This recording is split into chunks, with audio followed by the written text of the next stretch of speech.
عاملين ايه؟ يا رب تكونوا بخير. النهارده بقى انا هعمل لكم اكله انا مسمياها المنجزه الموفره الخطيره اللي الصغار والكبار هيحبوها عندك في البيت. جربيها وادعيلي. هما بيقولوا عليها كفته داوود باشا، وانا شايفاها اكله حلوه جدا وخطيره.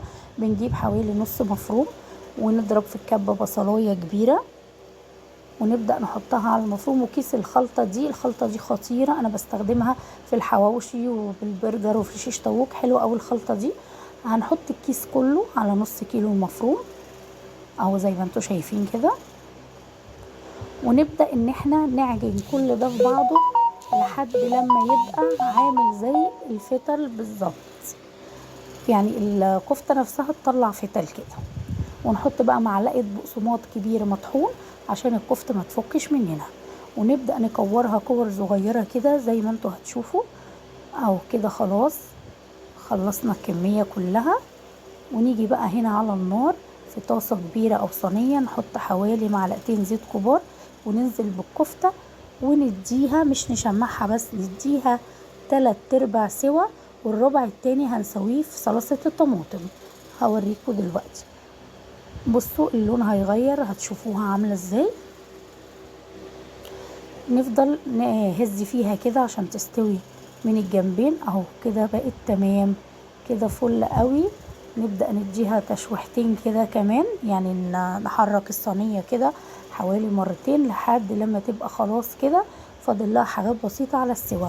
نيجي بقى على البوتاجاز نحط حوالي 3 فصوص توم مفرومين على معلقتين زيت كبار، ونبدأ نحمر التوم ده.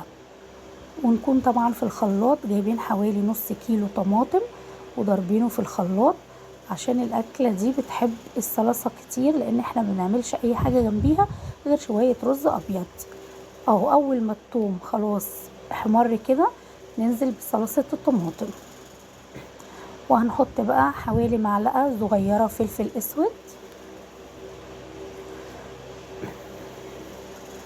اهو، وبعد كده نحط مكعب ماجي، وطبعا ما ننساش النص معلقه سكر عشان الحموضه بتاعت صلصه الطماطم، ونحط حوالي معلقه صغيره 7 بهارات. وننزل بقى اول ما تاخد غلوتين ننزل بالكفته اللي احنا عملناها جوه الصلصه، ونسيبها حوالي ربع ساعه تاخد ودتي كده لحد مش تتسبك قوي، يعني تبقى يا دوبك داخله برضو على التسبيكه عشان تبقى خفيفه. وعملنا جنبها الرز الابيض، شايفين بقت خطيره ازاي وعامله ازاي. بجد الاكله دي كل اللي في البيت عندك هيحبها ان شاء الله. ولو عندك بقدونس اخضر كان ممكن ترش شويه كده مفرومين على الوش، هتبقى في التقديم شكلها حلو وطعمها هيبقى خطير. بجد جربوها هتدعولي ان شاء الله عليها. شايفين ما خدتش بالظبط ربع ساعه بجد، واقل من كده بتبقى جاهزه جنب الرز الابيض وجنب طبق سلطه. واكله سريعه جدا ومنجزه معاكي. ويا رب يكون الفيديو عجبكم، بألف هنا والشفا يا رب على اللي هيجربها. سلام عليكم.